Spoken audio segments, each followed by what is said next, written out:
a escola já está começando a ter uma preocupação em saber qual que é a especificidade de cada aluno também. Já não está aquele negócio de impor, a matemática é 100% para todo mundo. Já tem essa mudança, já tem essa visão. Dentro do programa, é por isso que eu falo que o diferencial das escolas hoje é a escola PEI, porque ela tem, né, toda uma sondagem a senhora comentou isso do projeto de vida do aluno, e tem também os itinerários formativos, né? Tem as eletivas, que são disciplinas que vão atender aquilo que o aluno deseja. Então eu quero ser jornalista. Então você vai escolher um itinerário, você vai escolher uma eletiva que tenha a ver com aquilo que você quer.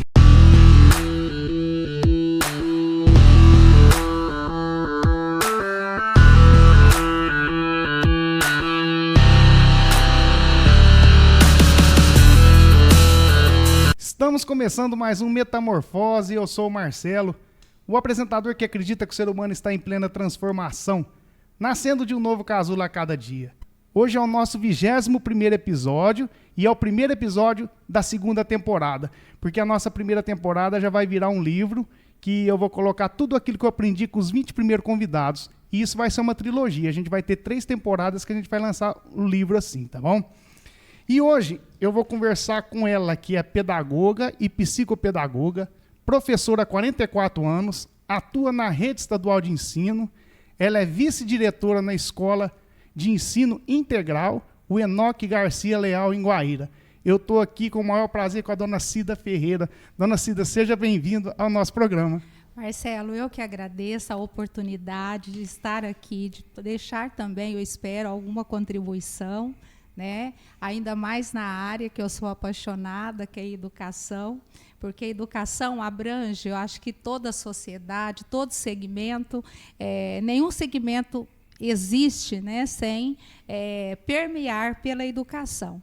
Então é um prazer estar aqui com você, né, nesse podcast, na Metamorfose, é isso? Metamorfose, EP12?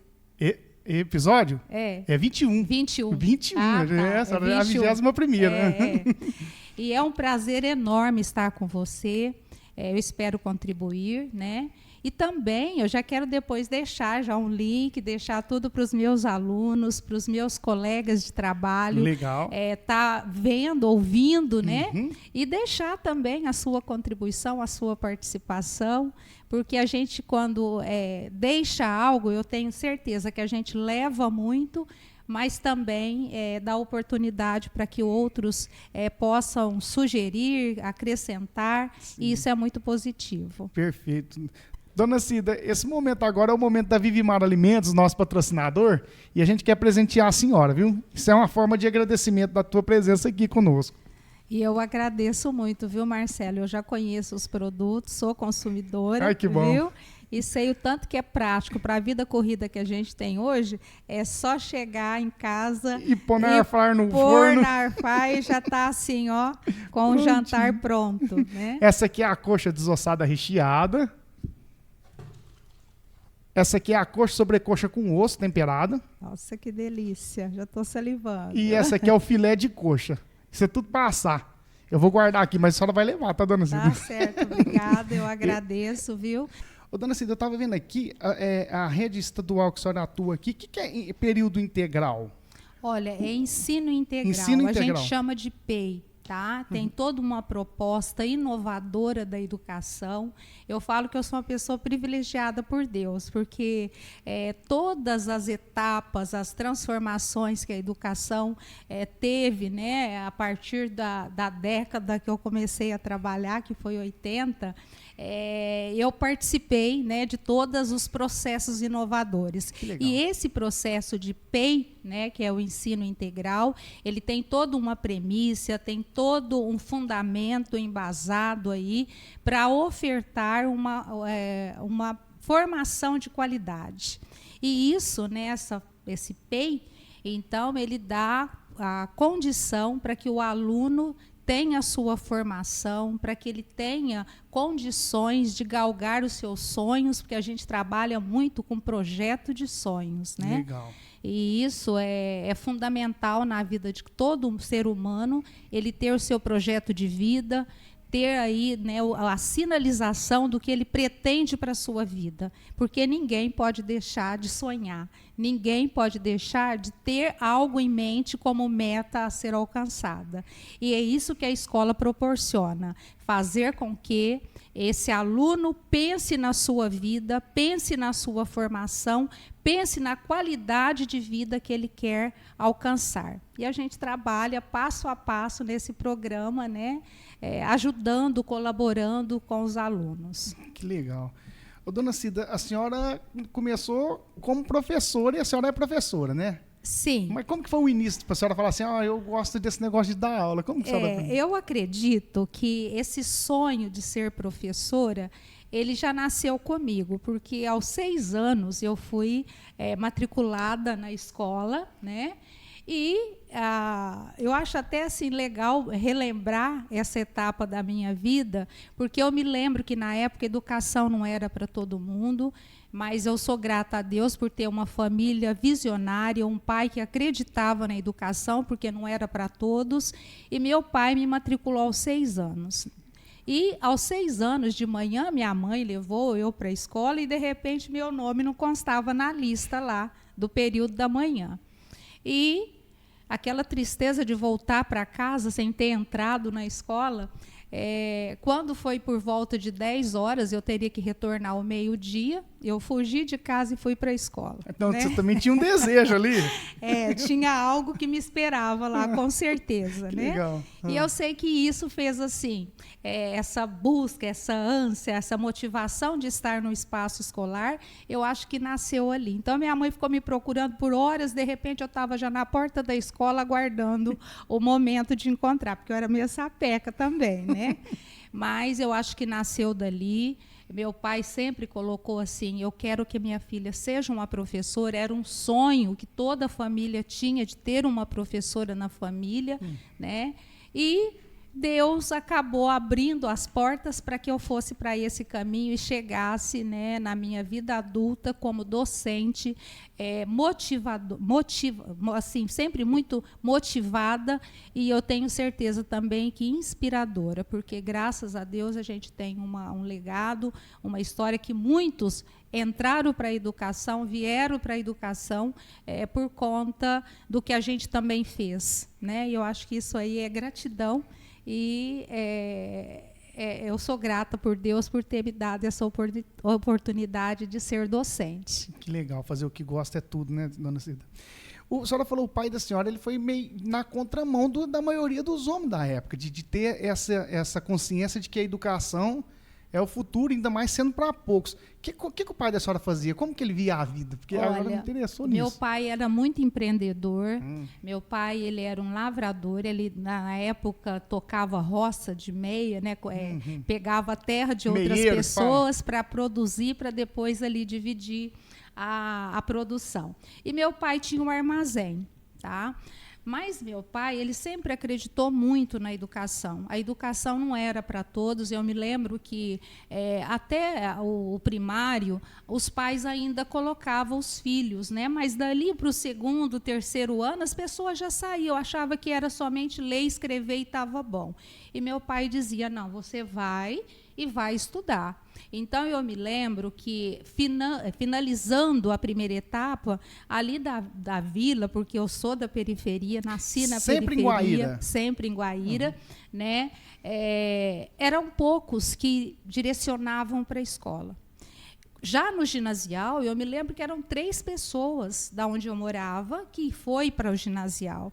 Então, aí a gente vê assim, que existia um propósito, né, uma sinalização por parte da minha família para que eu chegasse a ter a formatura e ser professora, né? Então, era um sonho da família que nunca desviou desse sentido, tá? Mesmo com o falecimento do meu pai, a minha mãe também deixou que isso assim fragmentasse. Ela falava, Qual não, idade a senhora tinha quando ele faleceu? 12 anos. Nossa, muito nova. E minha mãe falava, não, você não. Eu falava, mãe, eu tenho que ajudar, eu tenho que trabalhar. Eu falava, não, você vai contribuir aqui comigo em casa, mas você vai estudar. Então, não existe nada que seja primordial do que você dar sequência à sua formação. Então, eu acho que isso é o legado, é a herança que eu tenho da minha mãe, do meu pai, foi ter sinalizado para que eu realmente tivesse essa formação.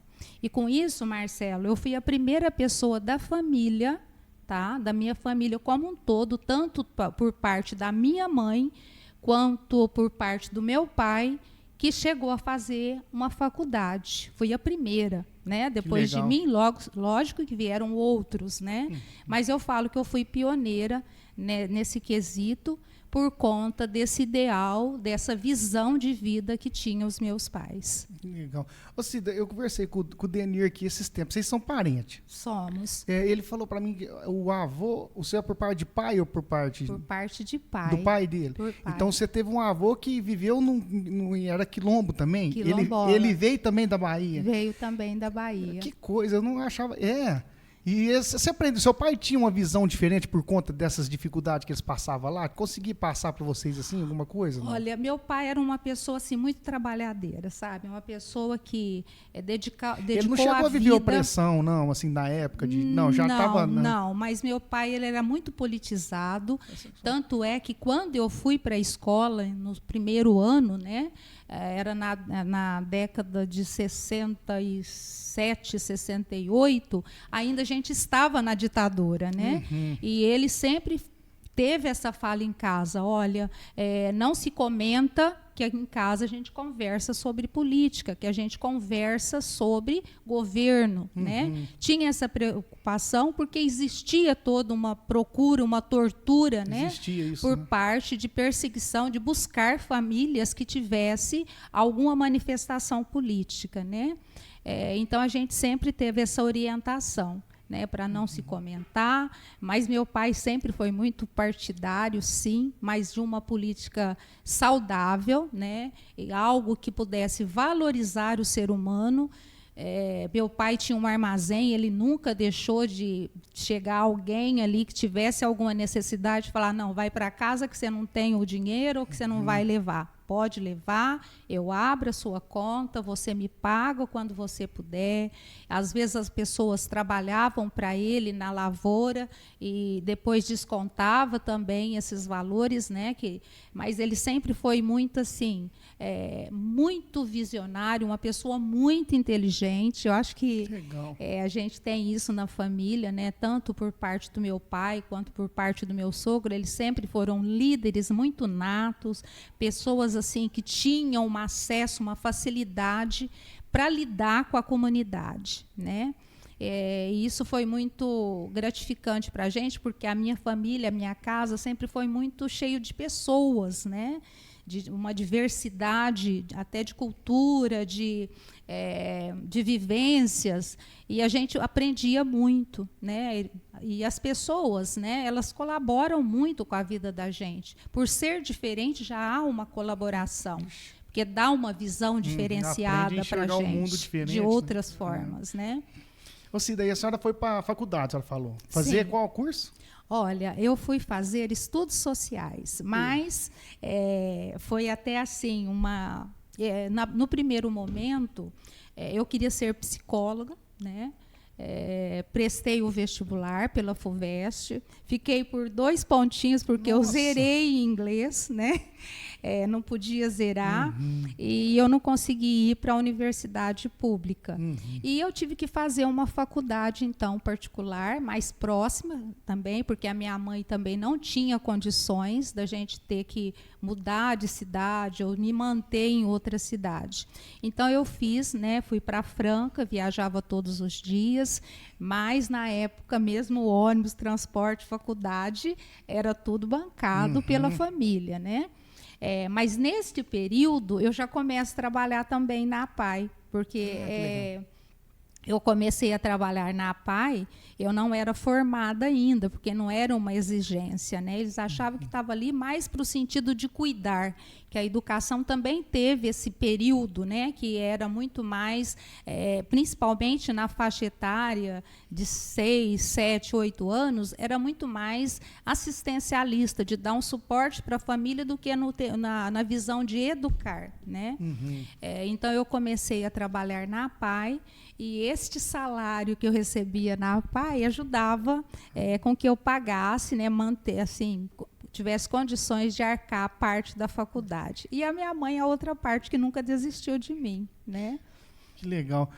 Daí você foi fazer, você formou para história quando? Depois que você fez ciência social? Eu fiz estudos sociais, Estudos né? sociais. Que era a minha formação era em educação moral e cívica e o SPB, até porque era na época da ditadura, existia todo um protocolo de posicionamento, de postura, de corrigir, né? Então, essa área de estudos sociais era isso, né? Você ensinar as normas para os alunos, né?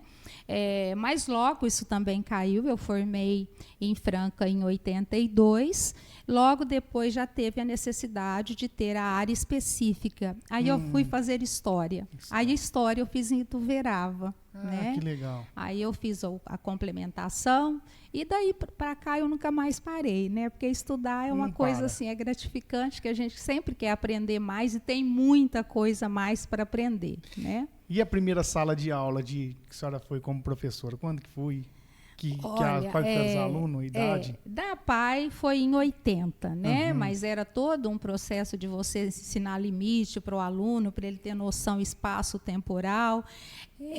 Mas a minha primeira aula mesmo, assim, de alfabetização foi na escola Dalva Leles. Eu comecei ali porque eu tinha uma experiência de criança com portadora de necessidade e tinha o curso superior e precisava de alguém para dar um reforço na alfabetização. Então, o primeiro dia de aula ali, lógico que não foi fácil, mas a gente sempre se espelha em alguém, ampara em alguém, né, busca como âncora. E eu tive professores ali naquela unidade que me ajudou muito, porque quando falava assim, Cida, você tem que ensinar família silábica para os alunos. Eu falei, gente, que família é essa que eu tenho que dar, né? E eles foram me ensinando, e a minha vontade de aprender também sempre foi muito grande, e deu um resultado muito positivo, porque aqueles alunos com indisciplina, com dificuldade, eu comecei a dar o reforço e os resultados começaram a surgir. Daí para lá eles falaram, não, essa menina precisa pegar uma sala para ela, porque ela está se dedicando, né? E eu fazia conforme me ensinavam, conforme era proposto ali, né? E as coisas foram acontecendo, e dali para cá eu nunca mais parei, né? 44 anos. Que legal. E nesse período a senhora também passou muito tempo em gestão, né? A senhora foi secretária da Educação? Sim. Também, né? Olha, em todos os cargos da educação, eu ocupei, tá? Legal. Então, eu fui professora, eu fui coordenadora pedagógica. O que é coordenadora pedagógica? Coordenadora pedagógica é aquela pessoa que reúne para orientar os outros professores a postura pedagógica dentro da sala de aula. Na verdade, é uma troca de experiência, onde você usa, né, aquela experiência exitosa de um professor, passa para o outro, para que o outro também aplique, e ali você tem uma gestão pedagógica positiva, né? Entendi. Então, como se fosse uma mentora dos... tipo assim, é uma não? mediadora ali, né? Que acaba sugerindo, fazendo essas trocas de experiência para que a prática em sala de aula seja cada vez mais por excelência, né? Ocorre ali com mais sabedoria, vamos colocar assim. E fui também diretora de escola, né? Eu tinha um medo de diretora quando eu era criança. Não, mas a gente sempre assim, primeira coisa que eu acho que hoje, né, mais do que nunca, a gestão ela tem que ser acolhedora, né? Certo. Você tem que estar pronta para acolher o aluno, para ser ouvido o tempo todo, porque quando você escuta, quando você dá a possibilidade do outro falar, só o fato de falar você já tira aquilo que você tem, da modo outro, de conflito, né? Já sai toda aquela coisa ruim que você tem. Então, você tem que deixar o outro falar, ser escuta, né? Porque eu sempre falo para os meus alunos, razão todo mundo tem. Agora, a verdade, infelizmente, não são todos, né? Mas vamos ouvir, vamos ver, vamos colocar a situação da empatia, se colocar no lugar do outro, para ver se você estivesse do outro lado, será que você teria essa postura também? Não só em relação ao colega, em relação ao professor, né? Porque hoje está muito difícil. Até, Marcelo, antes, quando alguém me falava assim, Cida, fala de educação, eu buscava muitos teóricos, sabe? Os filósofos da educação, queria buscar aqueles pensadores, tudo aquele que dá um embasamento para a nossa docência, para a nossa prática pedagógica. Só que hoje eu acho que eu já mudei um pouquinho, sabe, Marcelo? Hoje, se me perguntassem, Cida, fala alguém que você é fã número 1.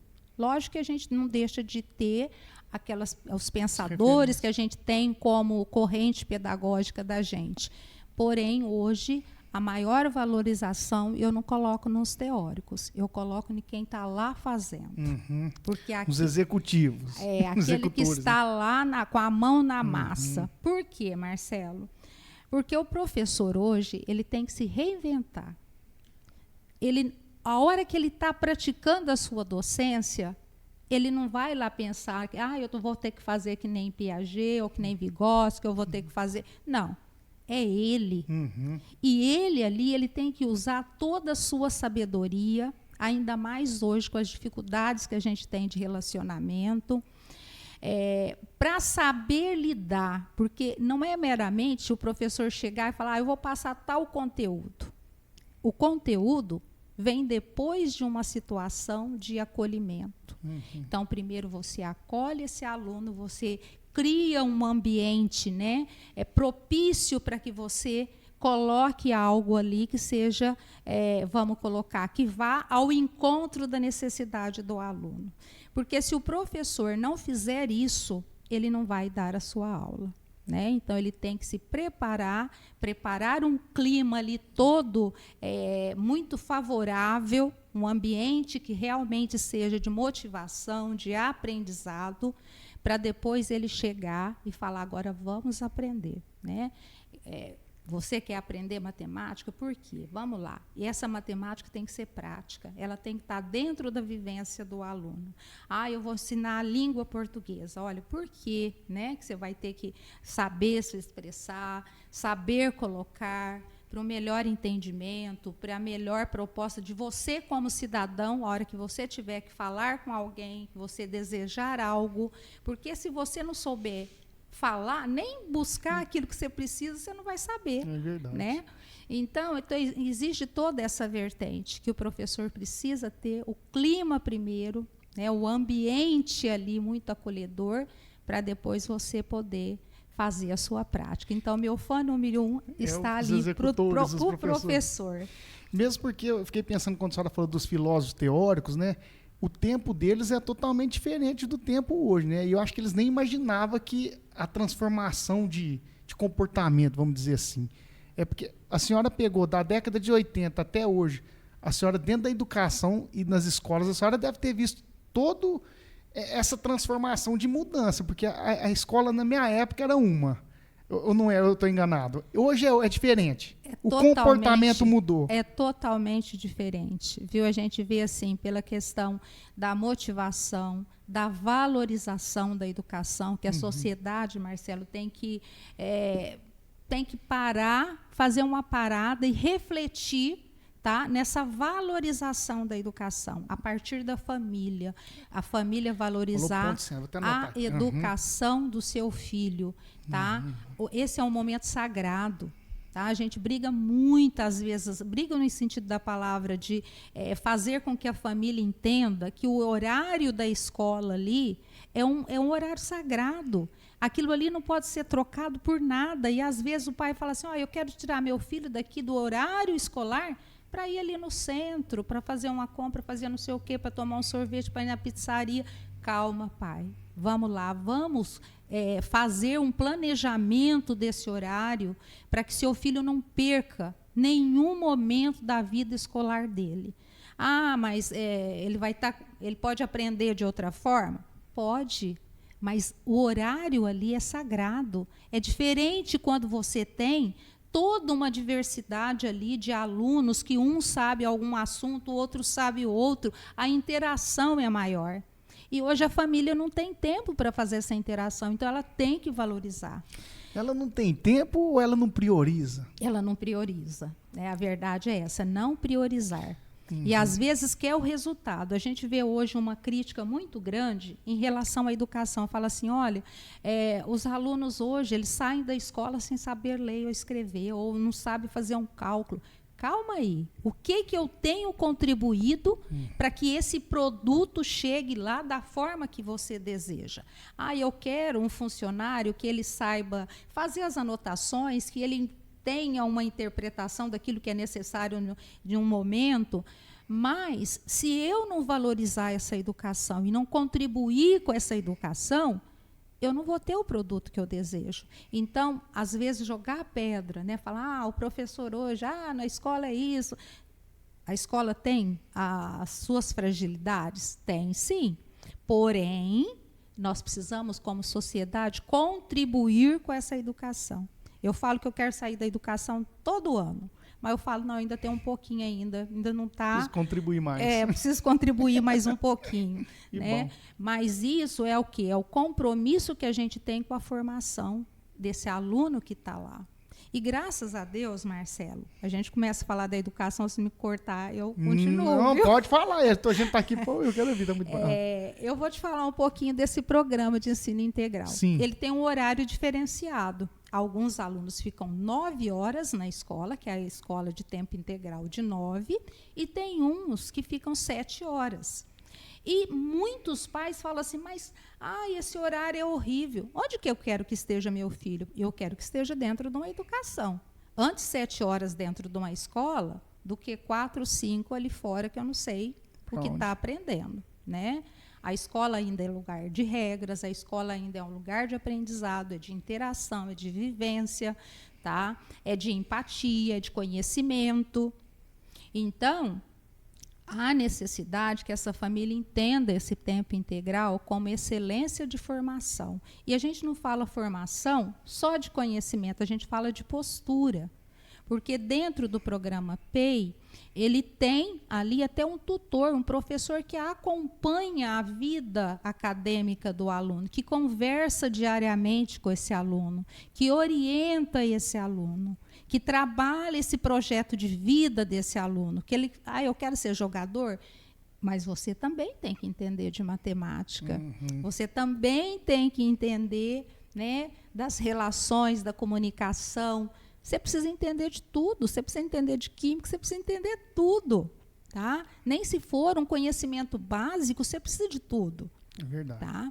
Então, a gente faz até um apelo para que a família entenda que tempo dentro da escola é excelência, é formação. Que ano que foi implantado esse programa? Nós implantamos lá na nossa escola em 2021. Então é bem recente, né, Cida? Recente. Eu estava conversando com o Devair aqui um dia, que é professor também. Ele comentou comigo, porque ele é diretor da ETEC, que se ele não fizer um acordo entre família e aluno, parece que é tipo assim, essa família não tiver integrada, é o que a senhora está falando aí, com o propósito do filho ali, do aluno, parece que as coisas não andam também, né, Cida? Não anda. É isso que a senhora está falando, da família tem que estar junto, né? Tem que estar junto. Eu falo que hoje, dentro da escola Enoch, eu não tenho dificuldade de lidar, de fazer a gestão com os meus alunos. Eu trabalho com ensino médio, é um período muito tranquilo. Ensino médio é qual idade? Que eu estou meio perdido. Seria entre os 15 até os 18. Então é o primeiro colegial para frente? E a gente tem um clima ali muito saudável. Mas isso não foi sempre assim. A gente vem construindo isso juntos. E a gente tem esses acordos, né? Esse dia eu até achei interessante, a minha diretora falou assim, Cida, os meninos trouxeram trouxeram um salgadinho e a gente não permite. Eu falei, olha, mas agora eu fiz um acordo com eles, porque eu preciso que esses meninos venham até dia 5, que foi o último dia letivo antes das férias, e se a gente não fizesse um acordo, eles não iriam. Então, eu falei, não, hoje, essa semana eu vou permitir que vocês tragam o salgadinho, que vocês tragam refrigerante. A escola tem uma alimentação maravilhosa, mas o jovem tem coisa que é tão pequena que se você faz esses acordos, se você faz essas interações com eles, vocês ganham, né? E eles até cobram, olha, dona Cida, então não tem conflito aqui, sexta-feira a gente pode jogar depois do período da janta, está liberado, né? Então a gente tem esses acordos, sim. É uma forma de interagir com os jovens. A gente faz muitas gincanas lá, eu tenho uma equipe maravilhosa, todos, desde a minha coordenadora geral até os professores, uma equipe que trabalha muito, que interage muito com os alunos, e a gente não tem problema, até hoje não teve, viu? Problema de briga, às vezes tem um que arranha daqui, dali, mas é uma escola muito tranquila por conta também deste programa. Que legal. E ele é recente, né? Ele é recente. 2021. Aqui no município de Guaíra, ele começou, acho que em 2021, sim, se não me falha a memória, ou 2020, que foi logo que começou a pandemia, eu acho que nós já estávamos no tempo integral. Dona Cida, nesse período aí do ano de 1980 até hoje, porque a senhora vai saber me falar, talvez, por conta de a senhora viver ali dentro dos frutos. A senhora acha que houve uma desestruturação da família também? Ela meio que decaiu desse período para cá? Às vezes, por isso que os alunos também ficam um pouco... De não ter a preocupação que o pai da senhora tinha. Que ele era fora da curva. Fala, não, minha filha vai estudar. Perdeu-se isso no caminho, a senhora acha, nesse período? Eu creio que sim, Marcelo, porque você vê assim que a família às vezes se ocupou de coisas, não que não seriam necessárias, porém a prioridade ainda é a casa, é a família, né? Você vê assim que às vezes a mãe trabalha e acha assim, olha, eu trabalho, então a hora que eu chego em casa eu não quero ter preocupação com o filho, né? Ou, às vezes, a compensação em momento errado. Olha, eu não fiz nada, eu não tive a interação, mas eu vou te dar isso. Né? Então, essas coisas têm ainda que rever, a família tem que parar, refletir no que ela quer para a família dela, para o seu filho. Tá? É triste quando a gente escuta um pai falar assim, eu já não dou conta mais do meu filho. Mas como que não dou conta do meu filho? Eu tenho que dar conta. Né? Não existe isso. O filho, ele tem que ter você, sim, como uma autoridade, como alguém que está ali cuidando, né, da vida dele, e ele te deve respeito, sim. Ai, olha, eu não posso dar um tapa no meu filho. Você não pode espancar, mas um corretivo para o seu filho, uma forma enérgica de falar, uma cobrança, ele tem que te ver como autoridade, sim, e te respeitar como pai, né? Então, a família tem que ainda pautar com essas conduta, com essa fala, com essa comunicação, tirar um momento para conversar com o filho sem cobrança, sentir, né, esse interior do seu filho, porque muitas vezes o pai chega e fala assim, meu filho não faz isso. Aí a gente vai mostrando e, de repente, está aqui, seu filho fez isso. Então, você ainda precisa conhecer ainda mais teu filho. Né? Não é que o espaço da sua casa ele age de uma forma, que ele age de outra. É que você ainda precisa sondar mais, vigiar mais, né? Para que você tenha o conhecimento do seu filho. E o primeiro conhecimento quem tem que ter do filho é a própria família. Tá? E, às vezes, a escola conhece muito mais a criança do que a própria família, infelizmente. A senhora acha que os pais hoje tentam colocar mais responsabilidade na escola em termos de educação, até o que eles tinham que dar dentro de casa? Falar, não, passar a responsabilidade deles para a escola? Existe isso? Existe. Tipo assim, parece que eles querem passar um pouco mais... Passa, sim. É como se a escola tivesse Tivesse fazer o papel de pai e mãe. O papel de pai e mãe. Só que a escola tem as normas e quando a escola faz a cobrança, a família às vezes não aceita, né? Mas eu acho que todo docente também está preparado para isso, pela amorosidade que todo professor tem, de saber lidar. Lógico que tem hora, né, que a pessoa, às vezes, vai além do que é necessário, mas eu falo que não existe um professor que não tenha sensibilidade e a humanização de acolhimento. Ele acolhe, ele orienta, só que, infelizmente, às vezes por rebeldia, para às vezes até conflitos emocionais que a pessoa traz para o âmbito escolar, a escola não dá conta. Então, quem tem que fazer essa correção é a família. Sondar, vigiar, acolher seu filho, ouvir, ter escuta, né, ativa dessa criança. É muito necessário. Nada substitui o papel do pai e mãe, né? Nada. A senhora falou aí, a senhora foi professora, diretora, qual que era a outra gestão que eu parei? Eu quis entender o que era a outra gestão. Coordenadora pedagógica. E depois? E secretária de educação. O que a Secretaria da Educação, ela já tem um objetivo mais amplo do que os outros todos, assim. Como que foi? A senhora via a diferença no começo, assim, não? Ô, Marcelo, eu falo porque, que... Senhora, desculpa, eu percebo que a senhora, pouco a gente conversou, a senhora tem um feeling de gestão, né? A senhora é experiência também de gestão, né? Também. Eu acho que tudo que Deus colocou na minha vida, eu sempre quis conhecer mais e buscar mais, né? A oportunidade que eu tive como secretária de educação... Que ano que foi? Em 2004 a 2008, depois eu voltei em 2013 e fiquei até 2015. Nossa, é muita experiência mesmo. E foi uma fase assim, que eu falei, cheguei e agora eu preciso colocar meus sonhos em prática, né? E chegando na Secretaria de Educação, tudo aquilo que eu percebia que era necessário, eu, graças a Deus, com um prefeito que me deu oportunidade, que também era um gestor, que era um entusiasta da educação, ele me possibilitou, né, e tudo que eu levava até ele nunca falou assim, não, isso eu não vou fazer. Ele fala assim, você que é educadora, pensa assim, eu só tenho que, da modo do outro, ratificar, eu bato o martelo, né? Então, ali, Marcelo, eu coloquei todos os meus sonhos. Que legal. Tá? Vou começar assim com a primeira experiência. Eu observava que os alunos chegavam na escola, tudo empoeirado, amontoado, num ônibus, só tinha um ônibus em Guaíra, que fazia o transporte escolar, que era da dona Virgínia.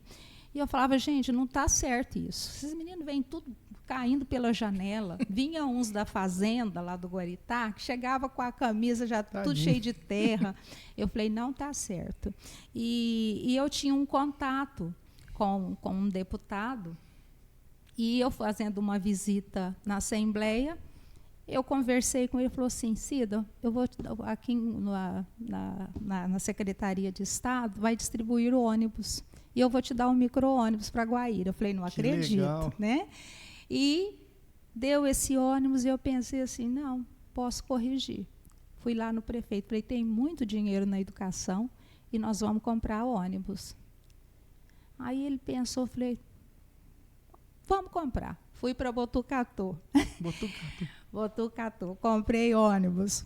Falei, vamos pôr transporte de qualidade para esses alunos.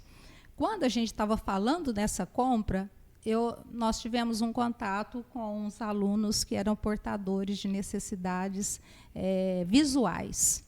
Aí eu falei, olha...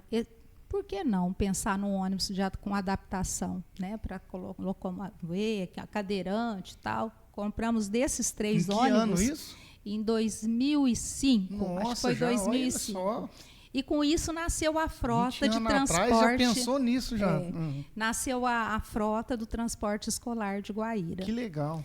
E daí não paramos, né? Quando foi a implantação do tempo integral, compramos mais ônibus e atendeu. Aí a dona Virgínia, essa pessoa que tinha essa empresa, ela falava, vou perder meu emprego. Eu falei, não, dona Virgínia, a senhora vai me ajudar. Fazer todas essas linhas, né? Fazer toda essa logística desse transporte. Então, nunca ninguém perdeu. As pessoas sempre vieram para colaborar. Outro quesito também que deixou assim, falei, não, precisa ser feito, era a questão dar condições de igualdade para todos dentro das escolas. Alguns iam com camisetas furadas, outras com bermudas assim, tudo surrada, uniforme escolar. Legal. Implantamos uniforme escolar. Foi uma briga, né? Porque aí, na hora de escolher esse uniforme, falaram, é vermelho, é isso, é da cor não sei do quê. Eu falei, não, é cor do município. O município é verde e vermelho, né? E a camiseta era vermelha e o shortinho verde. E colocamos, fomos implantando, fomos melhorando, ampliando, chegamos até a colocar a mochila, o tênis, né? E outro sonho que eu tinha, que eu falava assim, precisa ser feito. Eu zerei inglês? Por que não? Vou pôr inglês nessa rede. Que legal. Na época teve um vereador que falava assim, onde já se viu? Os meninos não sabem nem português. Falei, não sabe, vai aprender português e inglês. Uai, na escola particular tem, Tá certo. na rede não tinha? municipal vai ter também. Que legal. Aí criamos esse projeto, implantamos. Anteriormente ao inglês, nós colocamos até no currículo aulas de educação artística, porque só tinha educação física, né, que era ministrada por especialista. Coloquei também a arte ali como professor próprio, e também esse inglês, porque eu achava assim, todo mundo já está dando um passo, né, para a língua universal. Por que não colocar? Isso em Isso foi em 2007 ou 2008. Eu não sei. Até então não tinha inglês na escola. Tinha. Olha só, eu achava que não tinha. Eu falei, vai ter. Que legal. Vai ter, e eu vou querer colocar. Zerei inglês, fruto da escola pública. Não cheguei, podia ter ido e não fui. E essa nota zero trouxe o inglês mais cedo para o pessoal de Guaíra.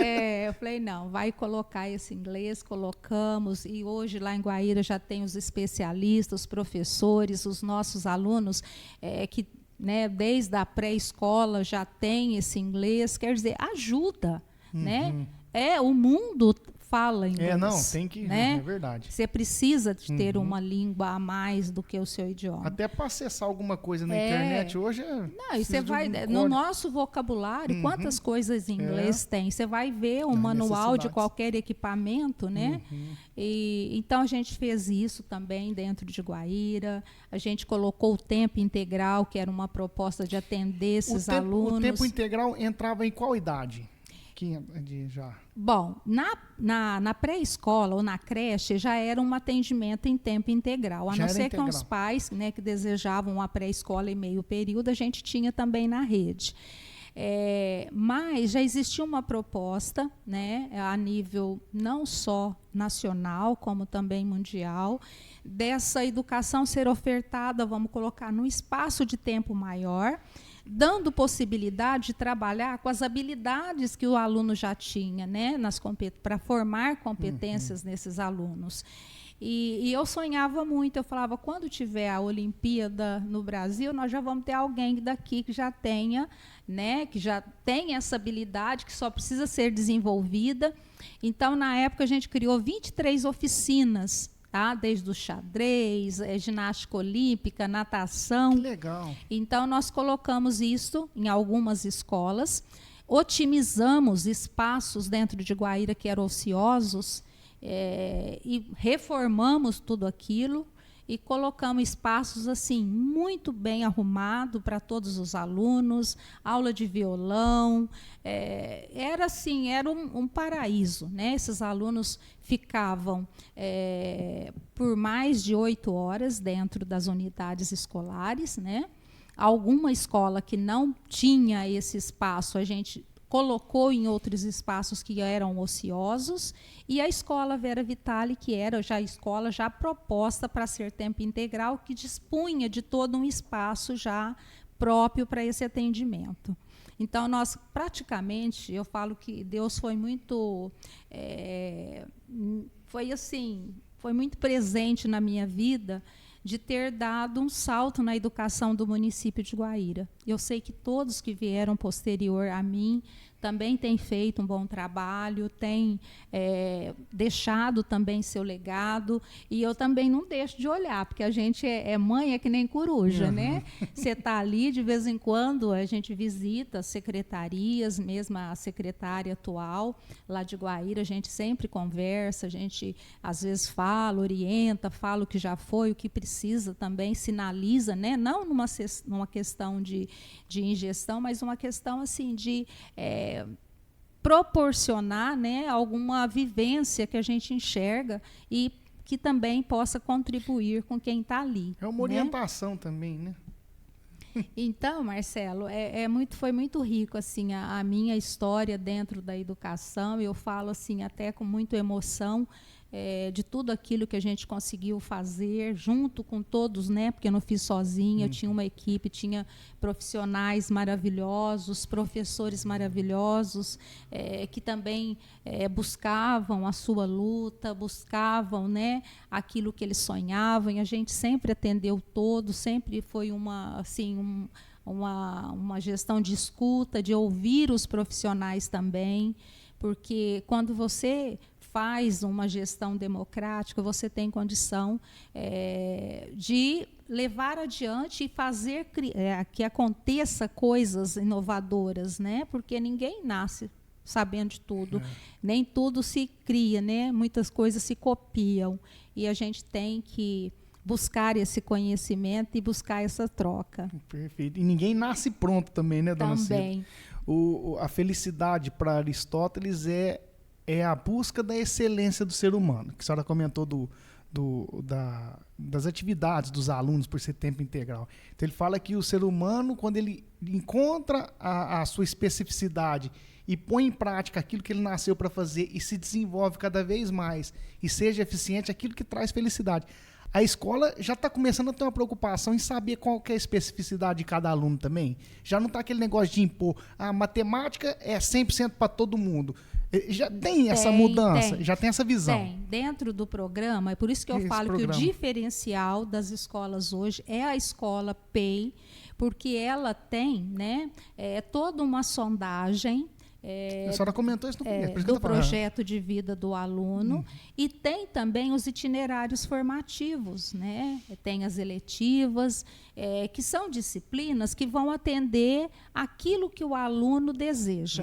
Tá. Então eu quero ser jornalista. Então você vai escolher um itinerário, você vai escolher uma eletiva que tenha a ver com aquilo que você quer. Perfeito. Tá? Então ele tem aulas, vamos colocar, dentro desse segmento que ele deseja, com mais profundidade. Então, são formativos porque vai aprofundar aquela área que ele deseja formar, né? Que ele quer, que ele tem interesse. Então, isso hoje já existe uma sinalização, tá? O aluno faz a escolha. Geralmente ele faz essa escolha no primeiro ano de ensino médio. O que é um médio? Para mim entender, né? Eu sou do época do... O médio é o colegial. É o colegial, né? Então ele já sinaliza o itinerário dele. Hoje ele pode escolher também no primeiro ano o curso técnico que ele deseja. Não, eu não quero, eu vou buscar primeiro uma formação técnica para depois eu buscar uma faculdade dentro daquilo que eu quero, né? Então existe também a escolha, né, dessa formação técnica. Hoje na Escola Enoque nós temos 2 turmas, né, de técnicos. Nós temos em administração e temos também o técnico em vendas, né? Esse vendas não é um venda, porque muita gente fala, você está fazendo curso técnico em vendas, você vai ser vendedor? Não é nesse quesito, porque ele, além dele formar também para vender, ele vai dar todo o know-how que precisa hoje, né? A venda online, o marketing, a logística. Então, são vários braços que se criam dentro daquela formação que depois ele pode estar escolhendo aí a sua escola, né, de nível superior naquilo que ele deseja. Isso é perfeito. Venda. A gente vende, todo momento a gente tá vendendo alguma coisa, né? Às vezes eu acho que é só produto, mas a gente vende tudo, né? Então, vende ideia, vende imagem, vende muita coisa. E aprender a vender é bom, isso é muito bom nas escolas.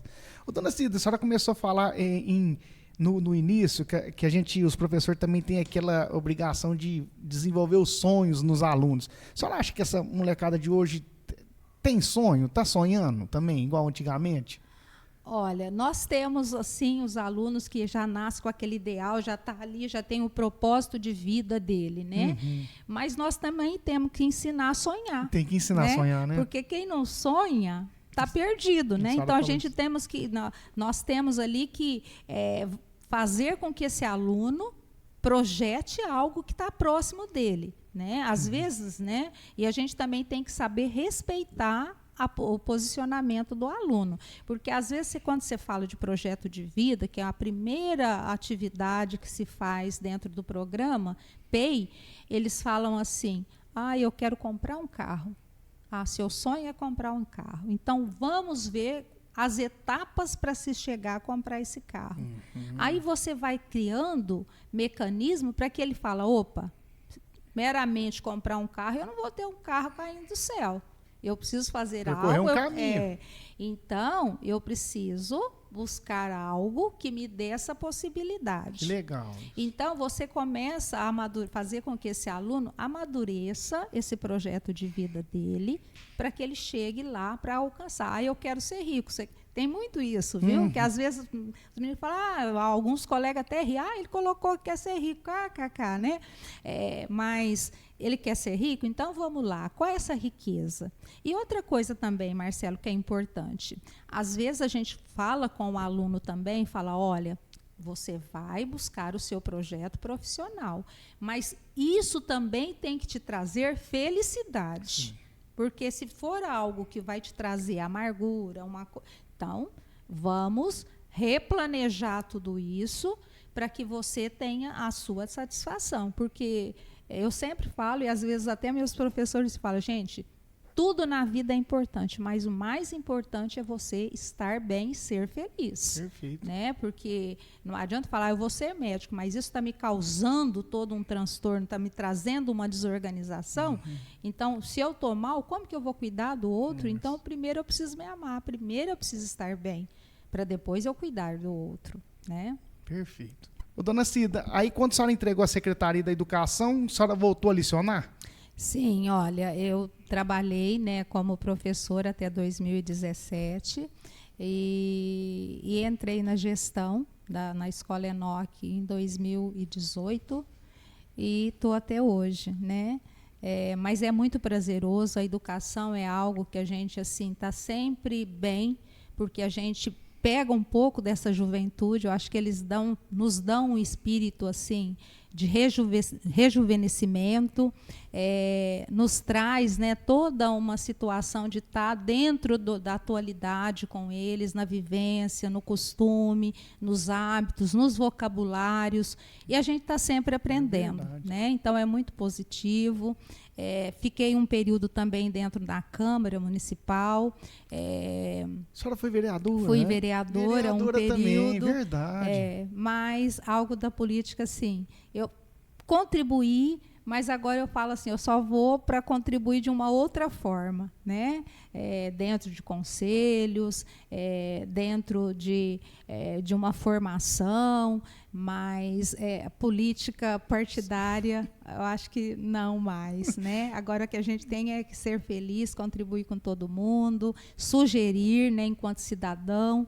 Eu acho que esse é o propósito de todo ser humano, é ser cidadão, ser contribuinte, poder fazer com que a comunidade esteja bem, cobrar também, né? Porque eu acho que a gente tem que cobrar sempre, né? Sempre, sempre, sempre.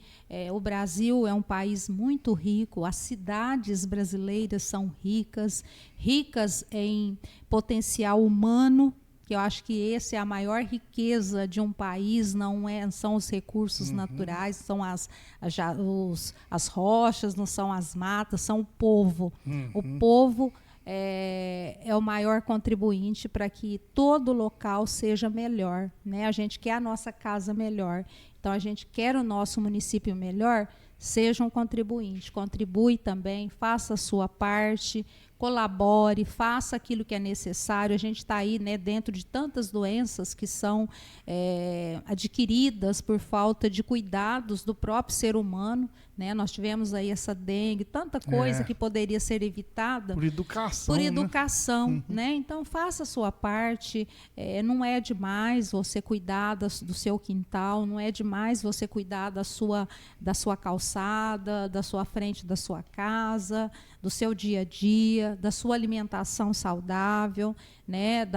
De tudo, né? A vida é um conjunto, é um coletivo, né? Cuidar das boas amizades, dos bons relacionamentos, é isso que a vida vale, né? A vida só vale quando ela é bem vivida. Perfeito. Então vamos viver bem, né? E vamos viver com Viva Mar também, produtos Viva Mar. É isso aí, Dona Cida.